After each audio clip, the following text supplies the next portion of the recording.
38 million miles from Earth or katumbas ng 61 million kilometers ay matatagpuan ang tila pamilyar na planetang ito. Ang diyosa ng pag-ibig, Venus. Almost 4 months na paglalakbay ang aabutin para makabiyahe dito mula sa Earth, sakay ng isang spacecraft.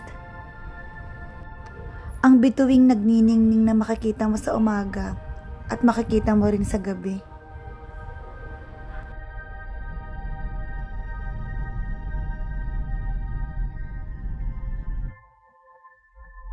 Kapatid ng planetang Earth. Halos kasing laki lang din ito ng Earth at pareho din sila ng gravity.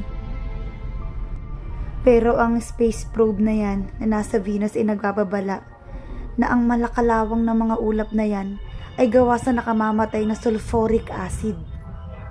Ang atmosphere nito ay mostly of carbon dioxide.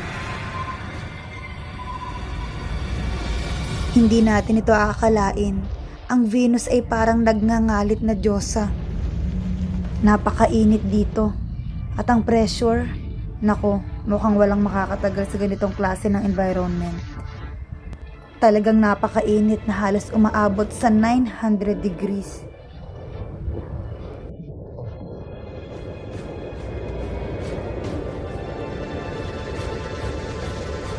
Walang makakasurvive dito.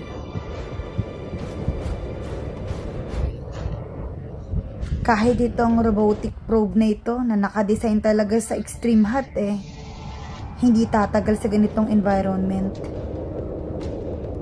Kaya hindi ka dapat mabihag sa ganda dahil minsan ang ganda nakamamatay. Maganda lang itong tingnan sa kalawakan pero sa malapitan, nako, talagang hindi mo gugustuhin pumunta dito.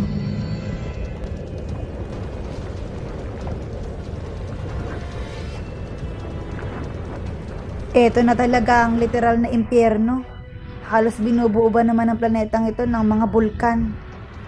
Humigit kumulang 85,000 na mga bulkan. Kung tutuusin, Mercury ang mas malapit sa araw, pangalawa lang ang Venus. Pero still, sa buong solar system, ito ang pinakamainit na planeta. Ang saklap ng global warming dito. This will be the Earth future.